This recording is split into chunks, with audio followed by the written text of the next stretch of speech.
20% of adults identify as chronic procrastinators. Decades of research have conclusively established that procrastination is not a time management problem and not a character flaw. It is an emotion regulation problem. The task is not the issue. The negative feelings the task triggers are. When you understand procrastination as a mood management strategy, you also understand why willpower and motivational content consistently fail to address it.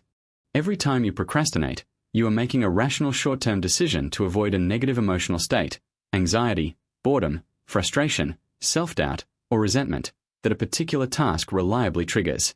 Your brain is working exactly as it was designed to work. It is prioritizing immediate comfort. The solution is not trying harder. It is giving your brain better emotional tools so it does not need to reach for avoidance. Today's science draws from Pychyl and Sirois emotion regulation model of procrastination in the social and personality psychology compass, Pychyl neuroscience synthesis, Rosenthal and Karlbring randomized intervention research on what specifically reduces chronic avoidance effectively in practice, and Piers-Steele psychological bulletin meta-analysis on procrastination nature, its key predictors, and the evidence-based behavioral solutions that actually produce lasting change across diverse populations. Sirois and Timothy Pychyl's 2013 model is the clearest scientific account of why procrastination happens. They demonstrated through multiple empirical studies that people procrastinate to repair mood in the short term, avoiding the anxiety, boredom, frustration, self-doubt, or resentment that a specific task triggers. This makes procrastination an immediately effective strategy. You feel better right away. The long-term cost in stress, quality, and self-image is deferred to later. The brain rationally chooses now over later every time.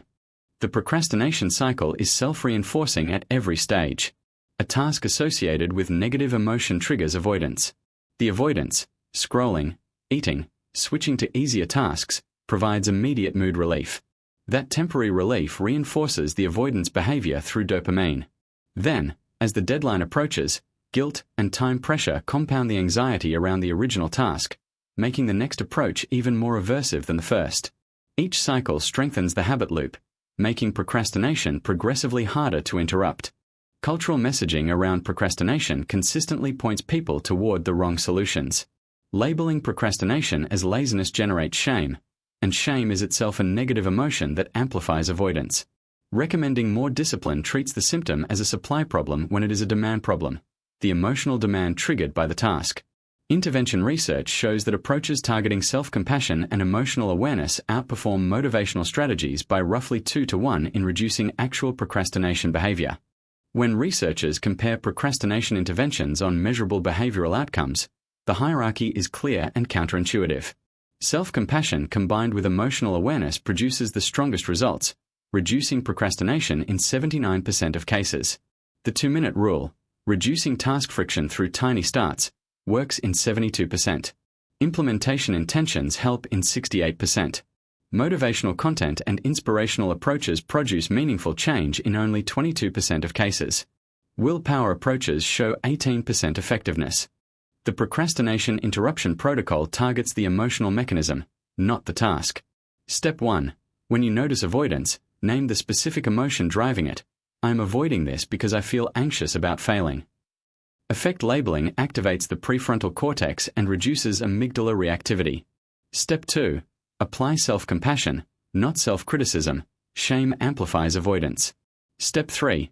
Commit to exactly 2 minutes on the task. The avoidance emotion almost always dissolves once you physically begin. 5 specific practices targeting procrastination at the level of its actual emotional cause. Name the emotion driving each avoidance episode. I am avoiding this because I feel anxious, bored, or afraid of failure.